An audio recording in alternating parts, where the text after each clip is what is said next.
கொழுக்கட்டை செய்வதற்கு தேவையான பொருட்கள் 400 கிராம் பச்சரிசி மாவு, 2 ஸ்பூன் ஜீரகம், 3 காஞ்ச மிளகாய், கடுகு, கருவேப்பிலை, 2 தேக்கரண்டி தயிர், புளிப்பில்லாத தயிர் கடைஞ்சி வச்சுருக்கேன்.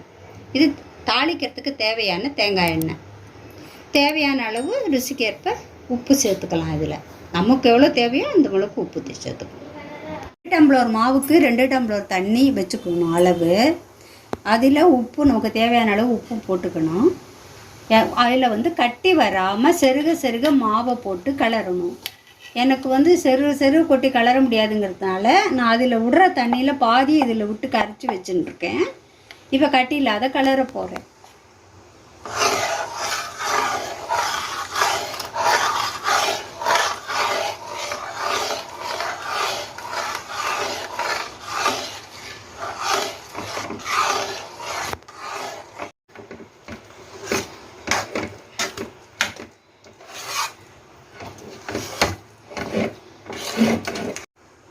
இப்போ இது உருட்டினோடனே இதோ உருட்டை வருது. இந்த மாதிரி மாவு இந்த பதத்தில் எடுத்து நாம் உருட்டி அந்த கொதிக்கிற தண்ணியில் போடணும். இந்த உருட்டுறதுக்கு ரெடியாகிடுது மாவு. நம்ம இன்னமும் உருட்டிட்டு காட்டுறேன்.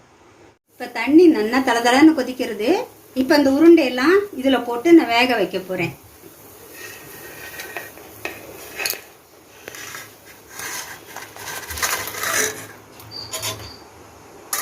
இது ஒரு 8 நிமிஷத்துலேருந்து 10 நிமிஷம் வரைக்கும் கொஞ்சம் கொதிக்க விடலாம். நம்ம உருண்டை சைஸை பொறுத்து வேகிறது இருக்குது.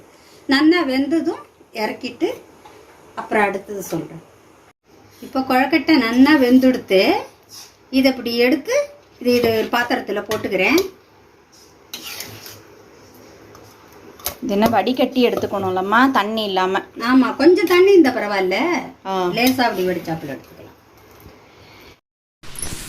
தாளிக்கிறதுக்கு ஒரு வானல் போட்டுண்டு அதில் தேங்காய் எண்ணெயை விட்டுக்கலாம். ஒரு 2 டேபிள் ஸ்பூன் தேங்காய் எண்ணெயை விட்டுண்டு எண்ணெய் சூடானதுக்கப்புறம் நம்ம எடுத்து வச்சுருக்க கடுகு, காஞ்ச மிளகா,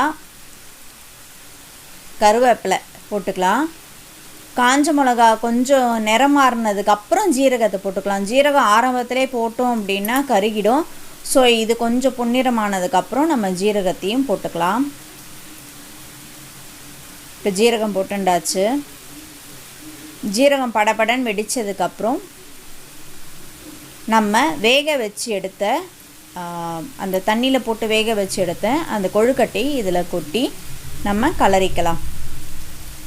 கொஞ்சம் நேக்காக திருப்பிக்கோங்க, உடையாது.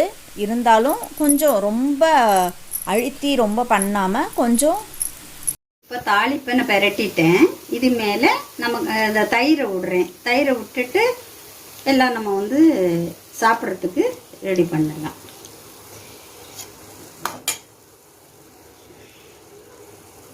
நீர் கொழுக்கட்டை இப்போ ரெடியாக எடுத்து வாங்க சாப்பிடலாம். இந்த வீடியோ பிடிச்சிருந்தா லைக் பண்ணுங்கள், ஷேர் பண்ணுங்கள். இது வரைக்கும் கீதா மாமி ரெசிபீஸ்க்கு சப்ஸ்கிரைப் பண்ணலாம், மறக்காமல் சப்ஸ்கிரைப் பண்ணிவிடுங்க.